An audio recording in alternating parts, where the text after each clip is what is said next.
기발한 깨로 도적을 물리친 장사. 임진년에 발발한 외란이 한창이던 1593년 선조 임금이 걱정스레 말했습니다. 우리나라 사람은 창검을 사용할 줄 몰라 1, 2년 사이에 가르쳐 익히게 할 수 없소. 그러니 창군을 없애고 몽둥이로 싸우게 함이 오히려 나을 것이요. 창이나 검은 훈련시키는데 오래 걸리니 차라리 몽둥이를 쓰자는 임금의 말에 영의정 유성룡이 다른 의견을 냈습니다. 중국인들이 쓰는 철회편이 매우 좋습니다. 고향 사람 명회가 외적에게 희생된 아버지 원수를 갚고자 철회편을 휘둘러 외병 400여 명을 죽였다고 하옵니다. 신이 벽제에 있을 때 어떤 군사도 철회편이 좋다고 말했사옵니다. 여기서 철회편은 쇠를 가지고 도리깨 모양으로 만든 무기를 가리키고, 도리깨는 곡식 나다를 떠는 데 쓰이는 나무로 만든 재래식 농기구입니다. 그러자 선조가 호응하며 말했습니다. 우리나라는 농부를 군인으로 삼고 있는데 농부들은 모두 도리깨를 쓰고 있으니 잘 사용하면 좋으리라 과인이 전교한 바 있었어. 지금 영상의 말을 들어보니 과인의 생각과 부합하오. 하여 곧바로 쇠도리깨를 채택해 새로운 무기로 사용케 했습니다. 이후 쇠도리깨는 조선군의 주요 무기가 됐고, 후에 포졸이 술나 돌 때도 가지고 다녔습니다. 이 대화에서 알 수 있듯 조선 농민은 도리깨질에 익숙했기에 따로 훈련할 필요가 없었고, 명나라 철회편을 참조한 쇠도리깨 제작도 간편하여 개인 병기로 널리 다루어졌습니다. 이 쇠도리깨와 관련된 재미있는 설화가 있기에 소개합니다. 조선 말엽 인천 지금의 간석동에 박창보라는 포수가 살고 있었습니다. 그는 총으로 짐승을 잡는 사냥꾼이었고 힘이 매우 세기로 유명했습니다. 당시 그 지역은 숲이 울창하여 도둑들이 근거지를 두었고 여러 무리가 자리 잡고 날뛰었습니다. 곳곳에서 강도가 설치자 마을 사람들이 두려움에 떨며 관가에 판원을 넣었습니다. 제발 도적들을 소탕해 주십시오. 하지만 관가에서는 도둑들을 잡지 못했습니다. 간신히 도적 우두머리 하나를 잡아서 처형하면 도둑들이 이내 다른 두목을 뽑아 보복해왔기 때문입니다. 나라가 어수선하던 시절이라 관리들은 위험한 일에는 나서지 않고 제 몸 지키기에만 몰두하는 경향이 있었습니다. 괜히 도둑 잡으러 나섰다가 일이 잘못되어 관군이 몰살당하기라도 하면 문책당할까 싶어 사또는 알았다고 하면서 그저 시간만 끌었습니다. 사정이 이르니 도둑들은 더욱 활개쳤고 백성들의 시름은 깊어지고 불만은 커졌습니다. 도대체 언제 저놈의 도적대를 없애려나? 관군이 도덕 소탕 계획조차 세우지 못하고 전전긍긍하자 그런 관가 고민이 사람들 입에 오르내리며 퍼져나갔습니다.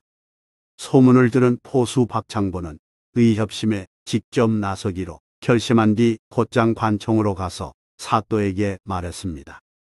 관가에서 이런 일을 못한다면 제가 나서서 처리하겠습니다. 그래도 되겠는지요? 자네 뜻은 알겠네만 목숨이 달린 위험한 일인데 가능하겠는가?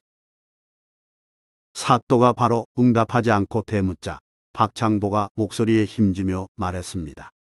소인은 총을 가지고 있고 남들보다 힘도 셉니다. 소인이 한 무리의 우두머리를 잡아서 엄하게 처형하면 도적들은 흩어져 달아날 것입니다. 박창보는 자신 있게 말했고 사또는 잘됐구나 싶어 일임했습니다. 만약 도적 괴수를 잡는다면 내가 큰 상을 내릴 테니 자네가 소신껏 해보게. 그럼 소인이 알아서 하겠습니다.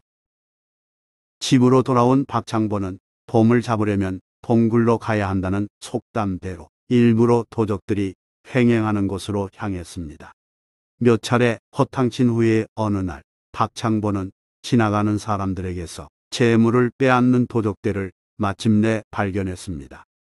박창보는 총을 꺼내 도적 하나를 쓰러뜨린 다음 재빨리 달려갔습니다. 총소리에 놀란 도둑들이 박창보를 보고 멈칫했습니다. 우두머리가 저놈을 죽여라라고 말하자 박창보는 쇠도리깨를 휘두르며 도적들이 다가오지 못하게 하면서 잽싸게 우두머리에게 다가가서 쓰러뜨렸습니다. 쇠더리깨를 얻어맞은 우두머리는 비명을 내지르며 죽었습니다. 그 광경에 놀란 도둑들이 흩어져 도망쳤습니다. 박창보는 의기양양하여 사또에게 가서 보고했습니다. 소인이 장담한 대로 도적 괴수 한 놈을 처리했습니다. 정말 대단하구먼. 수고했네. 네, 옷 다시 부를 테니 일단 가서 쉬시게. 박창보는 집으로 가서 모처럼 느긋하게 드러누웠습니다. 한편 그 시각 우두머리를 잃은 도적무리는 소굴에서 모여 대책을 논의했습니다. 그대로 가만히 있으면 관군이 쳐들어와 자신들 입지가 어려워지리라 판단한 도적무리는 보복을 결정했습니다.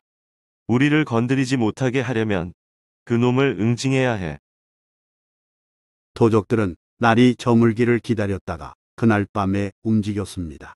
달빛만 은은할 뿐 사방이 컴컴한 밤이 되자 도적들은 저마다 손에 하나씩 흉기를 들고 박창보 집 앞으로 갔습니다. 도적들은 대문을 열고 마당으로 들어가 박창보를 불렀습니다. 박창보 내놈이 여기 살고 있음을 알고 왔으니 어서 속히 나오거라. 난데없는 도적대 등장에 놀란 가족들은 공포에 질려 몸을 떨며 방문을 잠갔습니다. 예상치 못한 습격을 당한 박창보도 쓸데없이 일을 저질렀다고 후회하며 두려워했습니다. 한두 명이라면 모를까. 머릿수가 너무 많으니 혼자서는 도저히 당하기 힘들겠군. 그렇지만 박창보는 정면 돌파를 선택하며 어찌 난국을 타개할지 궁리했습니다. 태연한 얼굴로 어떻게 하면 도적들을 물리칠까 생각하던 박창보는 뭔가 꾀가 떠오른 듯 잠시 후 부인에게 옷을 빌려달라고 말했습니다. 박창보는 급히 치마 저고리로 갈아입고 상투를 풀어 머리 뒤로 묶었습니다. 이렇게 여자처럼 꾸민 박창보는 쇠도리깨를 집어들고서 방문을 열고 마당으로 나가 도적 무리 속으로 뛰어들었습니다. 그러면서 여장한 박창보가 억센 힘으로 쇠도리깨를 마구 휘두르니 그걸 미처 피하지 못하고 얻어맞은 도둑은 힘 한 번 못 쓰고 피투성이가 되어 나가 떨어졌습니다. 머리수를 믿고 방심하다 수세에 몰린 도적들이 어둠 속에서 상대를 재차 자세히 살펴보니 치마 입은 여자가 틀림없었습니다. 게다가 쇠도리깨를 휘두르는 힘이 어찌나 센지 휙휙 소리가 매서웠습니다. 당황하여 웅성거리던 도적 중 누군가가 말했습니다. 아니 이 집안은 산삼 뿌리만 먹고 사나. 여자까지 이리 힘이 세니 온 가족이 나와서 덤비면 오히려 우리가 위험하겠어. 도적 하나가 겁을 먹고 그곳에서 달아나자 진열은 흩어졌고 나머지도 걸음아 날 살려라 하고 도망쳤습니다. 나중에 보니 이 싸움에서 쇠도리깨에 맞아 죽고 나동그라진 도둑이 10명이나 됐습니다. 이렇듯 크게 혼이나 도망친 도적 잔당들은 그 뒤 박창보 집에 얼씬하지 않았으며 결국 이리저리 흩어졌고 그리하여 그곳 도적 문제는 해결됐다고 합니다. 박창보는 우연치 않게 이목울란 때도 활약했습니다. 일본 공사하나부사 요시모토는 이목울란이 발생하자 인천을 거쳐 일본으로 도망하였습니다. 이 과정에서 인천 여러 곳에 그 흔적을 남겼는데 그가 서울에서 인천 문학동으로 도망치던 때 일입니다. 그 무렵 장자골에 사는 최춘택이 이들 외병의 총 15자루를 빼앗았고 외병들이 그 최춘택을 잡기 위해 뒤쫓았습니다. 마침 그때 이 광경을 목격한 박창보가 비호같이 몸을 날려 지붕 위로 올라갔습니다. 그리고는 규왓장을 걷어서 하나씩 외병들을 향해 던졌습니다. 강한 힘이 실린 규왓장은 외병에게 큰 위협이 됐으므로 느닷없는 규왓장 공격을 받은 외병들은 기겁하여 최춘택 추격을 단념하고 되돌아가 제물포를 통해 본국으로 도망쳤습니다. 이로써 박창보 장사는 또 한 번 이름을 날렸습니다. 좋아요 및 구독은 영상 제작에 큰 힘이 됩니다. 고맙습니다.